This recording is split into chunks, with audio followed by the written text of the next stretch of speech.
It is Wednesday, my dudes, which means it's time for the First Thoughts Initial Impressions Epic 7 video. This will be the first of 3 videos today talking about Frieren Beyond Journey's End. If you're new to Epic 7 because of this collab, welcome on in. I do have a new player guide here for you on the channel, and if you have any questions, please don't hesitate to ask. You're all no doubt here for the collab, and I just want to say, it does not disappoint. Actually, it might be the best collab in Epic 7 history, both from a thematic perspective, but also from a gameplay perspective, as I'm sure you've noticed from the thumbnail of this video. Pretty fitting, I would say, for a series that can be hailed as the greatest anime of all time. Anyways, this video in particular will be focusing on Frieren the Slayer herself. If you want to see my thoughts on Fern or Stark, I will have them linked down in this video's description. I'll give you my 2 cents on the character. Do I think Frieren's good? Where would I play her in Epic 7? And how would I build her? And just for some good fun, I'll throw in some references to the show while we're at it. Anyways, let's get started by taking a look at Frieren's Skill 3 animation. 始めようか。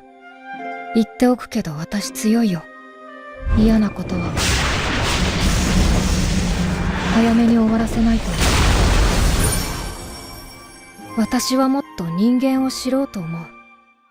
As you can see, they've quite literally captured the look and feel of the show, and I'll talk more about the references to the show in Frieren's kit later on in the skill section.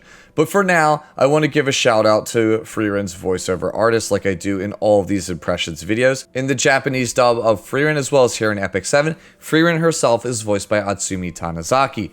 You may be familiar with her as the voice of Anya Forger from Spy Family, and in the world of Gacha, you may also know her as the voice of Ambi Damara from Zenless Zone Zero. Moving on to Frieren's stats, she is an Earth Mage of the Leo Zodiac symbol, which means she shares a stat line with Ludwig, Eternal Wanderer Ludwig, and an equally amazing anime character from another collab, Roy Mustang. Taking a look at her stats, she has 1,412 attack, 645 defense, 4,248 health, 112 base speed, 23% starting critical hit chance, 150% starting critical hit damage, and no starting effectiveness or effect resistance.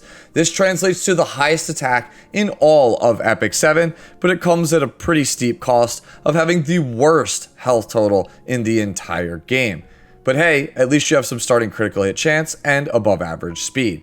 Taking a look at Frieren's imprint, she has effectiveness for the team, which is solid. It's not amazing, but it's solid. But the self-imprint is critical hit chance, which is pretty much the best one for a damage dealer in the entire game, making dupes of her very, very valuable. As always, before I break down my thoughts on Frieren, let's go over the kit once together so that way we're all on the same page. We'll start with Frieren's Skill 2 passive, the highest form of magic, which gets its name, I assume, from a line that Fern uses to describe the gap between herself and Frieren at the end of Season 1. At the start of battle, grants 40% resource increase to all allies. During battle, when soul is 4 or higher, grants defensive magic. After being attacked, increases the combat radius of all allies by 7 to 10% depending on skill level. In case you were unaware, resource increase increases the fighting spirit of certain heroes such as Stark and focus of certain heroes such as Fern. Defensive magic says that whenever she is attacked, she will consume 4 souls to take 0 damage from skills. Moving on to the skill 3, it is Jirajim. You gain 3 souls upon use and it has a 4 to 5 turn cooldown depending on skill level. After granting increased attack to Frieren for 3 turns, attacks all enemies with lightning magic, dispelling all buffs, increases the combat radius of Frieren by 50%, penetrates the target's defense by 50%. The skill's animation is actually a reference to 2 episodes in Frieren, both episode 25, the start of the battle, as well as episode 26, its conclusion. And finally, we come to Frieren's basic attack, Ordinary Offensive Magic, aka Zoltrak. Attacks the enemy with magic and grants immunity to Frieren for 1 turn. When it is Frieren's turn, activates Fozanbel as an extra attack, and that is the pronunciation I'll be using for it throughout the video.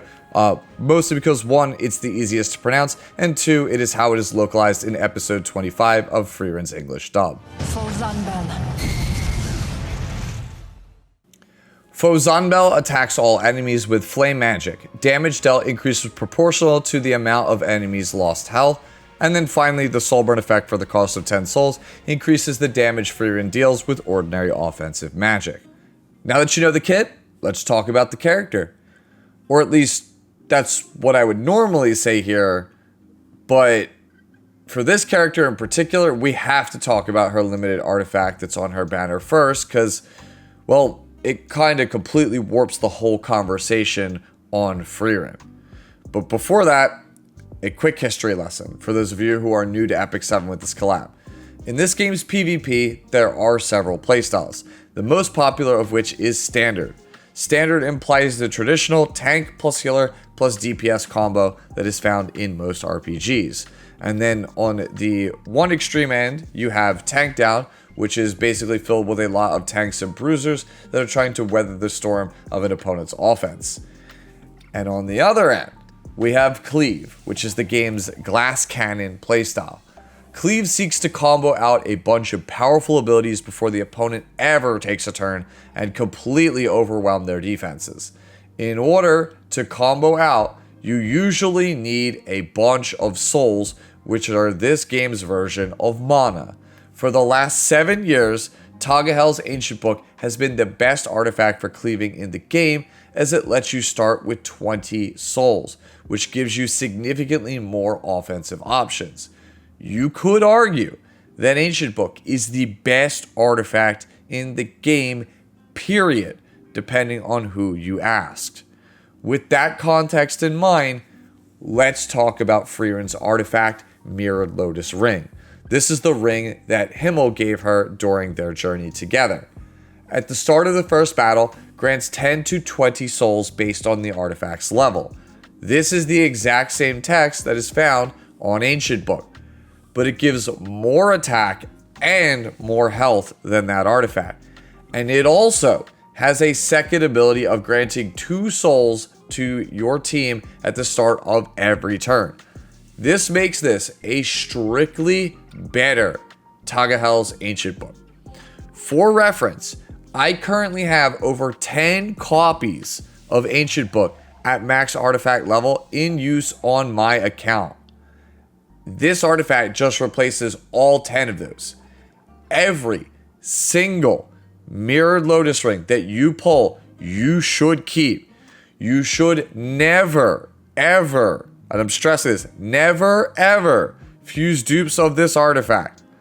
Unlike other gacha games, Epic 7 has an item called Bottle of Knowledge, which can be acquired roughly every 6 weeks or so, give or take, along with special events. And this Bottle of Knowledge counts as a duplicate for any artifact of your choosing. This means on a long enough timeline, even free-to-plays and low spenders can max out a Mirrored Lotus Ring, or several Mirrored Lotus Rings. Unless something unprecedented happens, I think Frieren's artifact will remain one of, if not the best artifact of all time in Epic 7. You absolutely do not want to miss this artifact. It is also by far the best thing you could play on Frieren herself.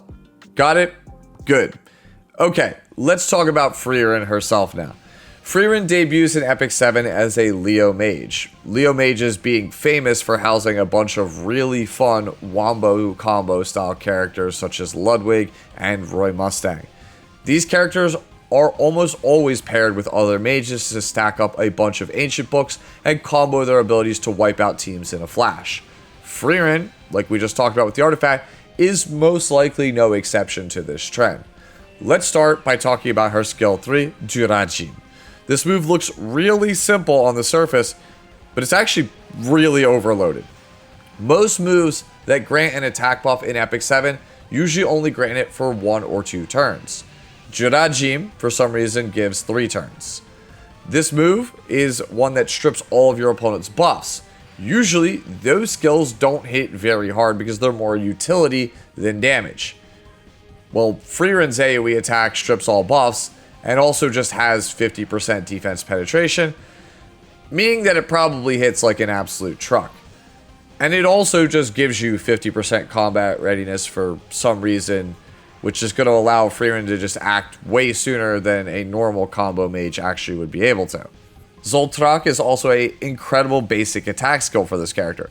Granting immunity for 1 turn on activation doesn't seem like much, but historically this actually allows you to just kind of forego your ultimate and only spam basic attacks over and over again to play around your opponent's debuffers. Fosanbel as the follow-up is also really good, and also potentially really bad. The good part of this skill is that it does damage based on your opponent's lost health, which is a very powerful effect. This is going to allow Frieren to very easily clean up stragglers who survive her team's opening volley. The downside to this being a force extra attack is that, well, it's going to trigger a lot of passive skills in this game.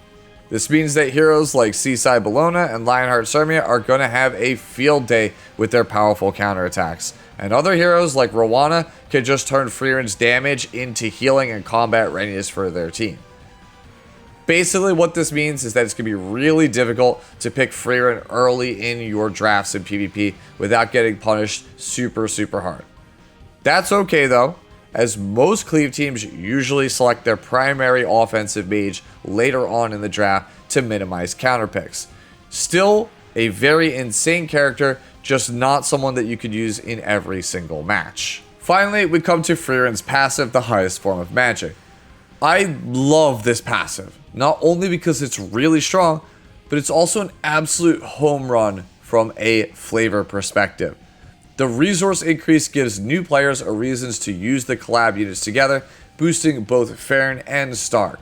It's a reference to how Frieren is their teacher, and also how she's helping bring forth the era of humans. On top of that, the defensive magic portion of this passive is absolutely a genius inclusion. Usually cleave mages have no way to survive an attack at all, or they have some kind of gimmick to keep them alive. For example, Roy Mustang from the Fullmetal Alchemist collab, well, he couldn't be killed in one hit because he was the hero of Ishval. That's cool, I guess, but it doesn't really make a lot of sense from a flavor perspective. Like, what about being the hero of Ishval makes him unable to be killed in one hit? Frieren, on the other hand, her defensive skill makes a lot of sense.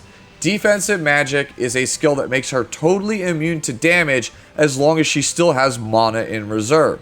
Frieren explains very early on in the series to Fern that the drawback to using defensive magic is that it depletes your mana rapidly, so you can't keep it up forever.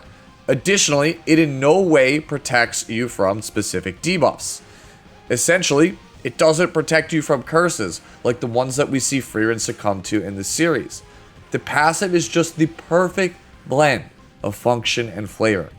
I absolutely love it when a character's abilities in-game match their lore and match the source material.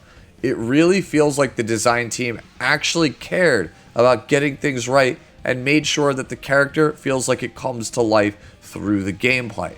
Oh yeah, and this is before we talk about the fact that there's obviously other fighting spirit and focus characters that are out there, like your Abyssal Fines or even the new Setsuka, that can really take advantage of this passive. But all that is for another time. I don't need to drag the video on too much longer. Let's talk about how I'd build Frieren. And, you know, we've already talked about the artifact at length. That's the no-brainer option there. So we're going to move right on and talk about gear sets. When I think of Leo mages, Ludwig comes to mind, and he's someone who is commonly built on the speed set to ensure that he gets his first turn off. Of course, if you play combo characters that grant large amounts of combat readiness to your team, you could probably run Destruction set instead just to have greater offensive firepower. From there, you basically have a choice between two sets. Torrent is going to be the no-brainer choice for people who want to maximize Frieren's AoE damage potential, but for those of you who want to play it safe against potentially faster opponents, Immunity is always going to be a solid choice. Of course, you could also just go 2-piece Immunity set and 4-piece Torrent set and see how that works out for you. Honestly, I kind of want to see that actually. The drawback to Torrent set lowers your max health, so seeing Frieren on 2 Torrent sets when she already has the lowest max health in the game might be kind of funny. Overall, Frieren seems like an amazing character. Someone who is incredibly fun to play and has incredible offensive firepower.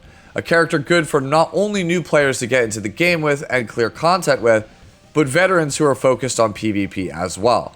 You absolutely should be pulling for Frieren, no matter who you are, because of two major reasons. Number one, the artifact that we talked about earlier in this video, and number two, this is a collab limited hero, and I'm on good information that these characters, the collab limiteds, once they're gone, they're almost assuredly never coming back. So if you're a Frieren fan, you owe it to yourself to get this character.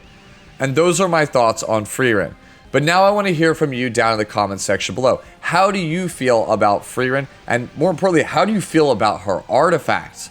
And make sure that you don't forget to check out my impressions videos on both Frieren and Stark, which are linked in this video's description.